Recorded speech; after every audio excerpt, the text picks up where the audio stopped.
Welcome to Your Career Podcast. If you're looking for inspiration in your career or job search, you're at the right place.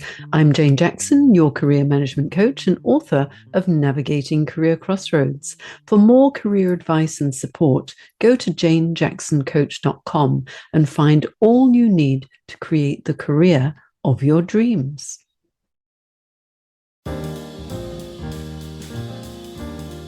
Welcome to episode 261 of Your Career Podcast. I'm delighted to be joined by Christie McCabe in today's episode, as Christie is a dynamic sales, marketing, and business strategist with a proven track record of driving strategic initiatives and delivering outstanding results worldwide. Having worked with Christie several years ago, I have always been impressed by her tenacity, resilience, and determination to succeed in all she does. With over 2 decades of experience across diverse industries, Christie has honed her expertise in marketing, communications, and business development, transforming businesses on a global scale. Currently, Christie is a retirement strategist for WOW Women International Group, empowering women to take charge of their financial futures through education and implementation. If you're looking for a role model in perseverance and finding your perfect career fit, Christie is the ideal person to speak with. She excels at navigating career and skill set transitions, earning her a title of the Queen of Finding the Ideal Job and stopping at nothing until she achieves it. She truly is an inspirational woman. She says, very kindly, that her finely honed skills in seeking the perfect career were sharpened by working with me within my Career Success Program.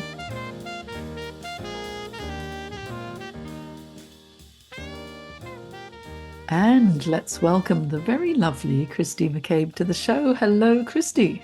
Hi, Jane. So nice to catch up again. It is. It's been a little while since we've had a really good chat and since we've worked together. And you have had the most interesting career journey of just about anybody I've ever met. Really? And that is a big pull from you, Jane. Oh, you've had some amazing career changes, and knowing you and knowing what a huge heart you have and what a lovely lady you are, it really is an honor to have you on Your Career Podcast. So let's kick it off with what your early aspirations were when you were a little girl. I think, I used to play dress-ups with Mum. I'd come home from preschool or whatever it was, and I'd put on shows and puppet shows and acting, and I'd always charge a little bit of a fee too. I got into the entrepreneurial spirit, I think, early on, and I suckered them in with all the emotional cuteness that I had as a little girl. So I think I had aspirations actually of being in the media industry, acting, filmmaking, all that sort of creative arts, I would say. Yeah. Oh, how wonderful. And I think, well, how entrepreneurial when you were a little girl to start charging people. So it wasn't just making lemons by the roadside. It was actually putting on a performance and saying, pay me for this. Yeah. Puppet show, if you name it, I did it. Even if it was really bad, they still paid me and their family. It was family. Well, of course. But how wonderful. And so from those early career aspirations, tell me about your early days, because, you trained in media and communication specialist, really, yes? And having gone through your career journey, which has been absolutely amazing, you need to tell us the story of how you made each transition, because in your early days, you were a global blogger for the 2012 Olympic Games when you were with Samsung. You've started a business called Dating with Style. Want to hear more about that as well. You were a radio presenter before you got into digital marketing, and then you ran your own business as a LinkedIn strategist as well. So again, all marketing, and it was online because it's LinkedIn. You joined Prominence Global as a LinkedIn strategist, the most amazing business. And now another reinvention where you are a retirement planning strategist. with Wow Women Group. Now, that is an incredible transition. And this podcast is all about transitions and reinventions. And you are the master of this. And now there's something that you call yourself, which I rather like. It's the queen of finding the ideal job. And right now, where you are, it sounds like the absolute ideal job. But let's hear the story. How did your career begin? Well, gosh, where do we start? So, at the end of high school, it was a decision between acting or filmmaking.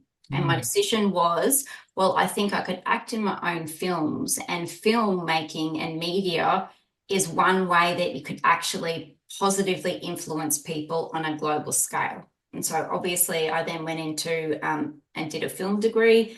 And from there, I actually went into teaching as my backup plan, because at that point, I think I lacked confidence in myself. And that's probably been something that's been a recurring theme. So that's just that confidence building sort of holding me back a little bit. But from the teaching, I decided I didn't want to be a teacher. And then it went into, well, what do I love about media teaching? And it was like doing the doing. And then I thought, well, radio would be a great way that I could be sort of within that industry. So then I put together my own demo tape, sent it off to Western Australia in the middle of nowhere, as a teacher. And then I got this gig of over 50 other applicants, and then I was away. I rented out my house, quit my job, went over to the wheat belt in Western Australia and became my own breakfast radio host with absolutely no training, and just chucked into the microphone and go, yep, go for it now, Christie. And I'm like, okay, what happened there? So that was radio. And then from there, it sort of went on. Oh gosh, and then I went into the marketing and everything else that you've just described there. So it's always been, it's a bit like, if I could explain, how I got married, I never settle. Like, Jane, if I'm not quite happy with whatever I am in doing, if there's something missing in the role that I'm doing, I don't settle for that. I'm like, okay, well, what is missing from this role? What else is out there? What else is the opportunity? And I don't accept really that you can't find a job, to be quite frank with you, Jane. I just don't understand how no one in Australia can find employment, because you just get out there and knock on doors and you find the place that you want to be, and then you just go for it. I mean, maybe I'm fortunate to be just bold like that, but yeah. I don't know if I answered your question, Jane, but anyway, that's No, but the story is really interesting for anyone who's going through career transition, because, as you say, you felt that you lacked confidence in the early days. However, you had that courage to go for something that would have been a real long shot, yes? And many people would think, oh no, they won't pick me. Why I would I did even think that. bother? Because they won't pick me. And too many women, especially, discount themselves before they Yes. even try. And if you knock yourself off the negotiation table before you even get to it, then you don't give yourself that opportunity to really shine. So congratulations on being selected to be your own breakfast show host on the radio, because that would have been really good grounding for you to build up your self-confidence as well. First of all, they wanted you over the others, and then you were able to talk every morning, yes, and focus on the topics that obviously would have been of interest to your listeners as well. And that would have been a huge confidence booster for you, don't you think? It was a real confidence booster, and also just, everyone needs to look at is it the transitional skills? Like, Yeah, career transition skills. yeah, because as a breakfast host, you've got to press a lot of buttons, you've got to have technical skills, you've got to be thinking all the time, you've got to be problem solving all the time. I also had a promotional role as well. So there were so many levels that you just need to say, okay, what is the daily jobs that I'm actually doing, and how can I best transition? And I also just wanted to come back to something really important that you said earlier about women and their career. Finally, only recently did I actually go to one of my directors, and I said, I am actually being undervalued. I'm being underpaid in this role. This is what I expect. And if I don't get this, I'm actually going to be leaving because I have found another opportunity. Unfortunately for them, they didn't accept my proposal, and I said bye-bye. And that was the best thing that I could have done, because I got very, very frustrated with a male-dominated industry that I was working with, or male directors that just undervalued me. And I said, no, I am worth more than that. So that confidence actually has been built, I suppose, over time. Over time, yeah. And I think the thing, I mean, the key really is knowing the value that you bring That's to the right. table. And I think too many of us as women do tend to undervalue. I remember in my early days of coaching, I had this opportunity and I was asked to pitch for this role.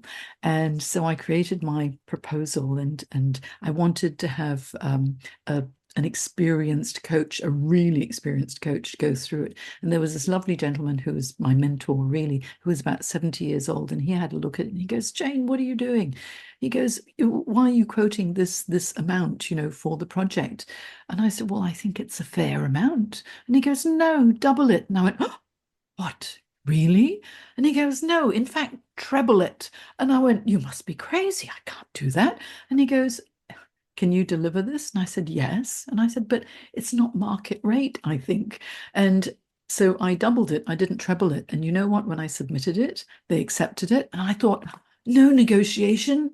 I should have trebled it right away. And so I think too many women do undervalue what they bring to the table. So good for you for sticking to your guns and now being in a position where you are being valued for what you bring as well. But let's talk about some of your transitions, because you worked in the early days as well with Samsung. And this, when I saw this, and I thought, I didn't know this about Christie, even though we worked together, a number of years ago, that you were a global blogger at the 2012 Olympic Games. Now, tell me about that. That must have been a really interesting gig. It was a very interesting gig. And again, the reason I was given that position is because you're obviously basically there was a call out for you to apply for this role, and you had to send in a video. And so what I did is I went online and I looked at my competition and I said, gosh, they're all so boring. They're face to camera and they're just talking about why I'd be a great Samsung global blogger. And I thought, that's drab. So I used my film skills and my radio skills to actually write a little skit. And instead of just having my face to camera, I then did a short film of me, jumping in an Olympic pool. And then at the end of the day, I wasn't actually preparing to jump in the Olympic pool. I was preparing to jump in a baby, a baby pool with my fluffies and everything. And so there was a little bit of humor there. And so what I really wanted to show them is what I could bring to the role. And so that was a really, really interesting experience. But again, I was given that opportunity because I leveraged the skills that I had accumulated through my studies, through previous roles. And then again, I suppose I started to value myself. And initially, actually, it's funny because a friend of mine told me about the role and I said, I'll never get that. There's no way I'd ever get that, as if exactly the same role, I think, situation as you. Yeah. Just go for it. That's what I say. Yeah. And I think, what we should all have as a mantra is, yes, I can, rather than, no, I can't. Yes, because if you just say to yourself, yes, I can, I mean, if not me, who else? And why not me? Right? And if your hat's not even in the ring, you're not going to get it, are you? And what's the worst that can happen? That's what I've been starting to say to myself. What is the worst that could happen here? You don't get it. Oh, well, wasn't meant to be. Yeah. You know what's interesting? There have been studies that have shown that when it comes to job applications, most women, they go through the list of, like nice to haves and must haves. And if they're not 90% plus, they don't apply. Whereas they found in studies that men, if they're about 60% plus, then they throw their hat in the ring anyway. And so women, we can do this. It's silly because, a job description, that's like a Christmas wish list. You know, when you write to Santa and you've got maybe 100 gifts that you would like. I mean, you're happy if you just get one of them. And so a job description, I reckon, is this is their Christmas wish list. Even if you only fulfill 50 to 60% of what they're looking for, you might be the best candidate. So throw your hat in the ring, give it a go, and see what lands too. So you leveraged your acting skills and your drama skills and that desire and expertise that you learned in and put it into your application for this global blogger role. How fantastic was that to leverage video? Yeah, yeah. And I actually did it on several other roles as well. Mm. That's how I really stood out because before, I don't know, video, well, yeah, was a thing. I created, instead of just a written CV, a 1 to 2 minute animation with voiceover, and nearly got the job every time because it was something different. And I said, here's my written application, but also I've done this little video for you. I've researched the company. I've talked all about the company and then what I can bring them and how I can really enhance the business, because it's really, at the end of the day, while it's a two-way street, it is what you can bring to them, but also what they can bring to you as well. So I did really utilize those video skills to help me stand out, because you need to stand out. Yeah. And you know, when you think about it, resumes are usually quite boring. They're very And boring. so being able to see you in action and get a little bit of a feel as to, you know, who Christie McCabe truly is, then that was a key differentiator. You know, what's interesting is in my previous episode of your career podcast, it's episode 260. Ours is 261. In 260, I interviewed the chief marketing officer of UseVerb, and they're a new recruitment platform that leverages video over resumes.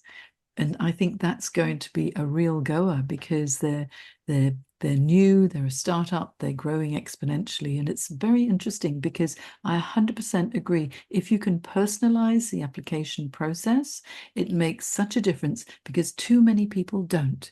Either they don't know how, or else they can't be bothered.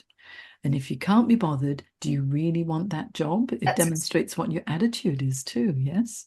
that's Yeah. right. And so, Christie, from global blogger at the 2012 Olympics, radio presenter, you got into digital marketing. And Mhm. so doing that transition, how was that? And what prompted you to get into digital marketing? Do you know what? Um, Funny story is that on the way back from the global blogging experience, I sat next to obviously the marketing director of the global marketing director of Samsung. She looked after us, sort of thing. And we were just having a chat here, there, and everything. And I said, oh, I'd really love to do marketing. How would I maybe get into marketing? And I think she made just a pass by comment. Oh, you're not going to be able to get into marketing because you don't have any credentials in marketing. You never say that to me,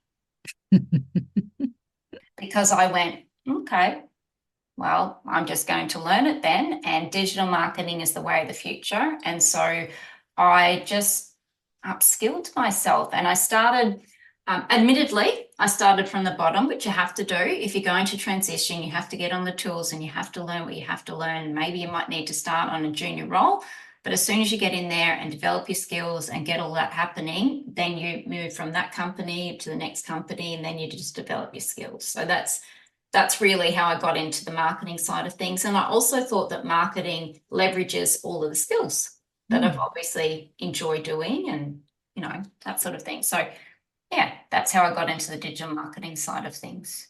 Good. You were thrown a challenge and you thought, I'm going to rise to the challenge. Yep. And you made sure that you did have the skills rather than thinking, oh, I don't have the skills, I won't bother then. So again, give it a go because you never know. But you still got to put in the You still work have in order to get those skills, gain the knowledge, get the experience as well. And it's wonderful that you had that opportunity because then you were with Co-Bright and 5x5 web design. And now you made an interesting transition into your own business again. Yes. Oh, although we haven't talked about the dating business that you co-founded, the one called Dating with Style. Now, what was going on there? Because that was a side project. That was a side hustle and quite a long time ago, actually. You've pulled that one out of the hat, but it was a venture when I was living in Toowoomba with a great girlfriend of mine, and this was like probably 10, 15 years ago. And we were just bored in Toowoomba, and we were single, and we didn't know how to meet men. And so we went, why don't we just start some speed dating events? And from there, we were both very creative and kind of out there. And so we did our own PR, and we ended up with maybe 70 people at each event, ranging from 10 to 20 group, 20 to 30, 30 to 40, and 40 to 50. And it was such a delightful experience because even though maybe people didn't, marry, there were lots of friendships that were made. There was lots of love being made, and there was, just joy that we could see through people connecting. Yeah, I think that connection is so important.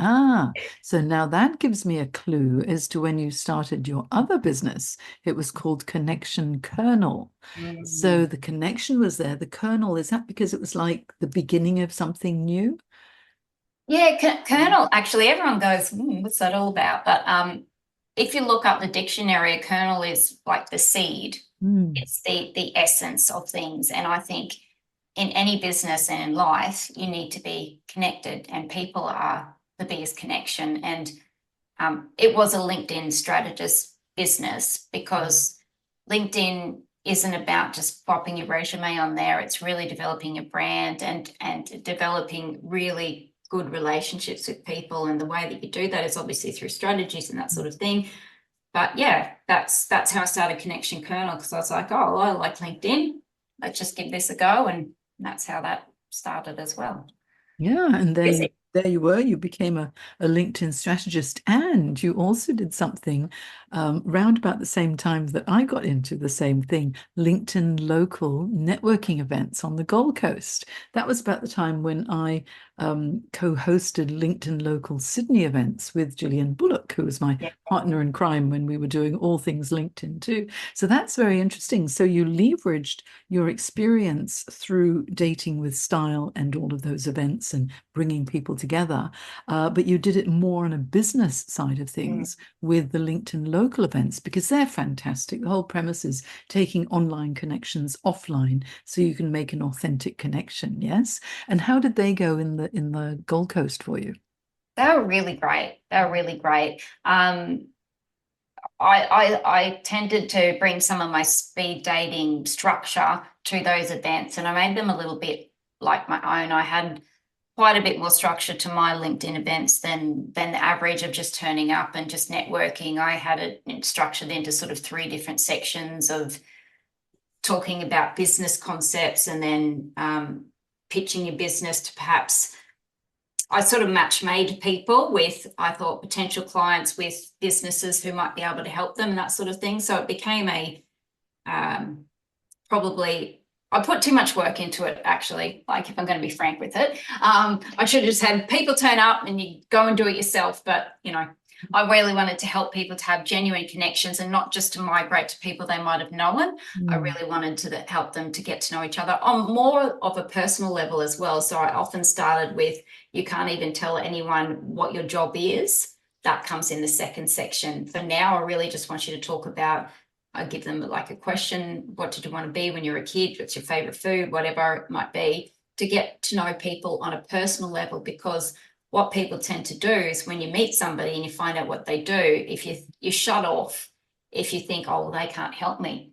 But what you don't know is if you get to know that person on a personal level, they may have a friend or a family member or a colleague that could really utilize your service. So build that personal relationship first, and then bring in, your profession, how you can help, and then that's a much more genuine connection. So Yeah, I mean, that's ideal for the premise of LinkedIn local events as well, because that authentic connection, not just connecting with the facade of what your interview face is or the LinkedIn face, it's the real person behind the profile.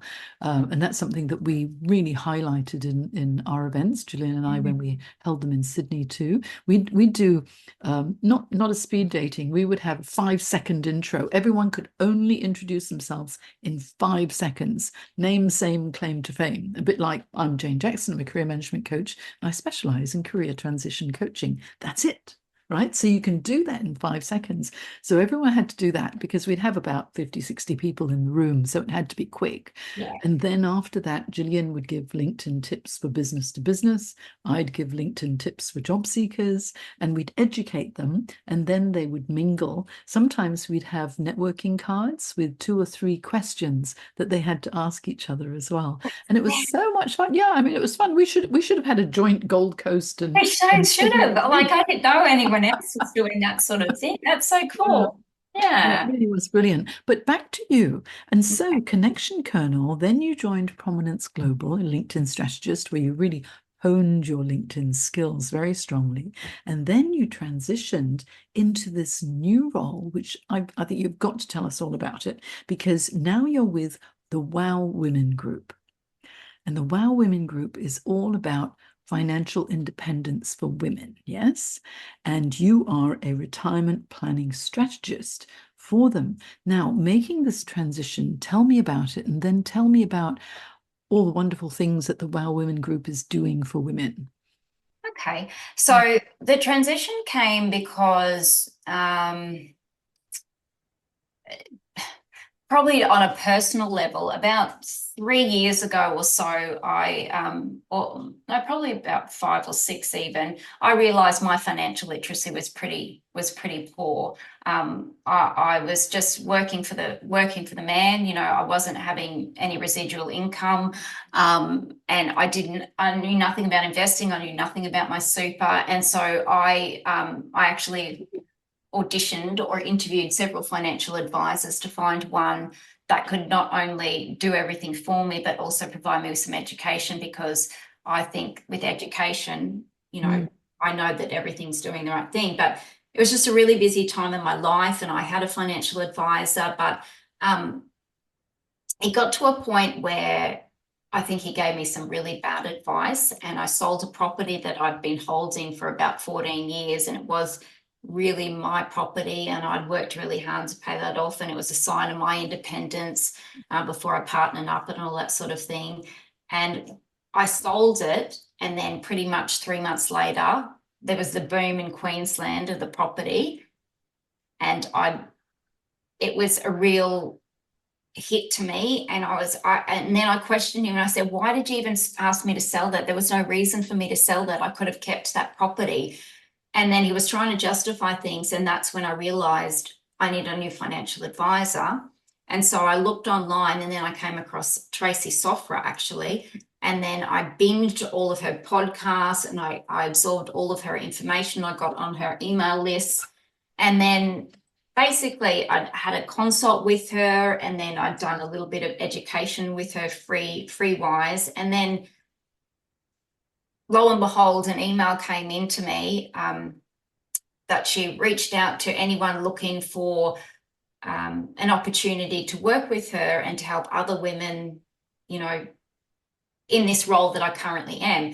And again, so I applied, as I do, and I got through. And long story short, my dissatisfaction with my own education around finances led me to Tracy. And then I got the opportunity to work with Tracy, be trained by Tracy. And now I'm in probably the best role I've ever been in my life, because it is such a rewarding experience. And Jane, gosh, you know how empathetic I am. Sometimes the calls that I have with some of these women and the things that they've been through, I'm tearing. I'm even tearing up now, because I can see how I can genuinely help them through the strategies. If they can empower themselves with some of the knowledge, like maybe they've experienced, for example, financial abuse, domestic violence, they're now single, they've been widowed, whatever it may be, and they just don't know where to go with their finances. What I provide them with is actually, if they come through to me, I do a strategy session with them. We map out a plan for them. If they see that plan is really would be simple enough to work for them, then we have a chat about what the program looks like to implement that plan, and work with Tracy Sofra to actually get their finances in order. And as you would know, like if you get your finances in order, the rest of the health issues probably are alleviated, because financial health leads to spiritual health and emotional health and all that sort of thing. So it's such a rewarding role that I'm in now. I think what you must do is lift that element of stress. Mm. Stress is lifted, then your mental health improves, you take more care of your physical health. You've actually got the time to do that rather than just worry about money. So it sounds like you're helping women who really are going through a challenging time. Maybe they've just had a divorce, or else they've been recently widowed, or they just have had their money mismanaged and maybe someone else is doing it for them, but now it's time for them to take control. Yeah. And so typically are the women in their 30s, 40s, 50s? What sort of age range are the women that you're supporting? It's a really good question. And honestly, we have all sorts of ranges. For example, I spoke to a 36-year-old yesterday, and she said to me, I don't think this program is for me because I'm not ready to retire yet. And I said, no, this program is exactly what you need, because you need that backup plan, because when you're leveraging compound interest, the longer time we have to leverage that compound interest, the much better off you're going to be. So please do start as soon as possible. The program is also not only for those who have experienced some sort of hardship or challenge, it's also just for everyday women who really want to take control back of their own finances. And me personally, from working with Tracy, from doing this program, it's just changed my whole life, to be honest with you, because I've got confidence in what I'm investing in. I can see light outside of just the 9 to 5 job. If you can do your job, but also have some investments in the background, then when you do get to retirement, you're going to have a great passive income and a great lifestyle for yourself. If you don't plan ahead now, and if you don't take charge of your own finances, you're going to be in a much less comfortable position in your retirement. So my outreach to any woman is to at least just start to find out and to take charge of their own finances, not leave it up to their husbands or partners or financial advisor. It's time for us to take ownership over our finances. Yeah. You know what I really wish, listening to you, is I wish that in secondary school they Yes. had a program teaching all children, not just boys, but Exactly. girls and boys, but financial literacy, Yeah. because they don't do that.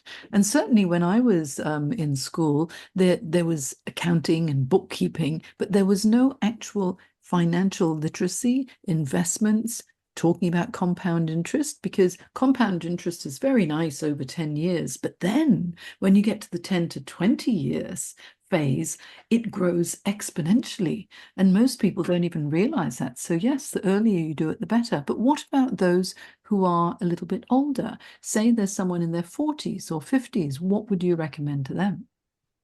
Come and see us as well. For example, we even 67-year-old lady, able to help them, because there are different strategies that you can do. You can still set yourself up for a bright future, because often when we do go through, why I mentioned divorced or widowed, is there's usually some sort of settlement money. What do you do with that significant settlement money?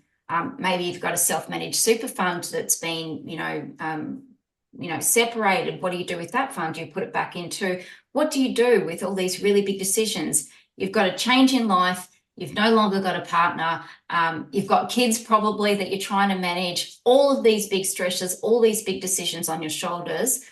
Why don't you just get some guidance and support and somebody to handhold you through the whole process? And not just anyone, but Tracy Softborough, who has been dubbed as Australia's #1 financial advisor for women. She is there with a passion to help women to empower themselves with the knowledge they need so that they can get ahead. So that's what we're all about in Wow Women. And it's such an enriching experience, because every day I have the opportunity to change a life. And that's so great. Yeah. I think it makes such a difference when it's women empowering women, It is. because many women do feel a little bit uncomfortable talking about their finances, and having another woman who's gone through, many life changes as well, that makes such a difference, doesn't it? It really does. It really does. So yeah. Yeah. We've covered a lot, Jane. Yeah, we have. And so I would recommend, because Tracy's such a lovely person, connect with Tracy, Christie. Christie is such a lovely person. I'm sure Tracy is a lovely person. Tracy is really I haven't lovely met as her well. yet, I agree but with you but there. Christy is honestly has such a huge heart and is so dedicated to helping people and making a difference. Connect with Christie McCabe on LinkedIn. You'll find her there. Just type in Christie McCabe, and you'll be able to find her profile and connect with her and ask her any questions at all. You'd be happy to respond, wouldn't you? Yeah, for sure, for Yeah, sure. yeah, I Yeah. think that would be absolutely brilliant. What I'll do is I'll have in my show notes the links to the Wow Women group because I think everyone will love to find out about it.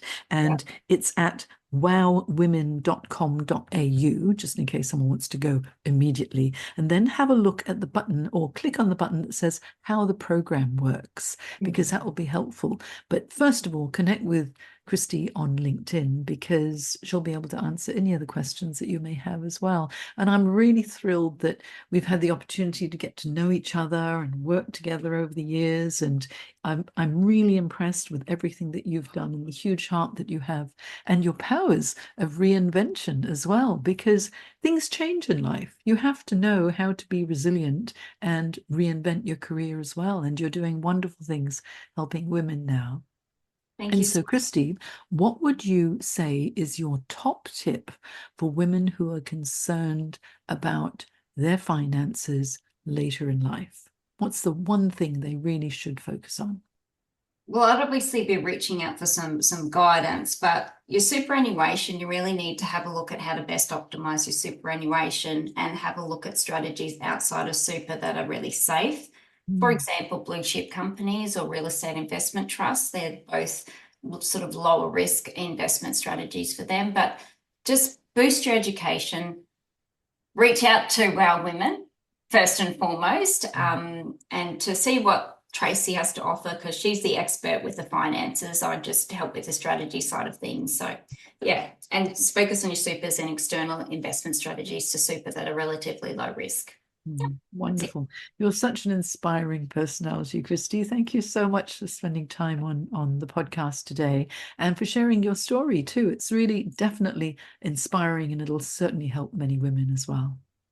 Well, and just to close, Jane, I just wanted to thank you because remember when we did way back when you coached me, we did the career anchors side of things, and we realized that I was a little bit entrepreneurial. That entrepreneurial spirit where we started, that has come through with all of my roles, and I think that's why I really love my current role because I'm my own business within a bigger business.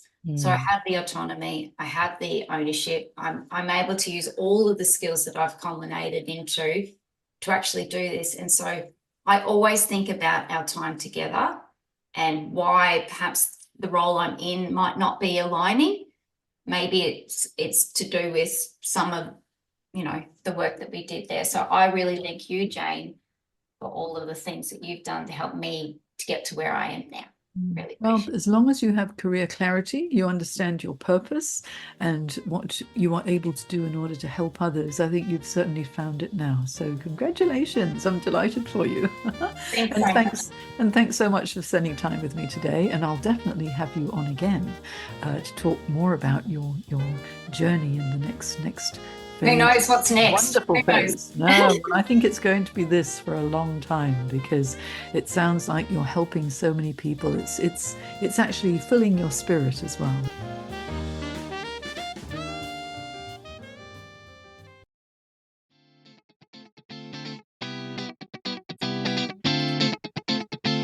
Thanks for joining me today. For affordable career help, please check out my Career Success Program. I provide a unique blend of online and live career coaching to help you take control of every aspect of your career or career change. If you aren't where you want to be in your career, let's talk. Check it out at thecareersacademy.online.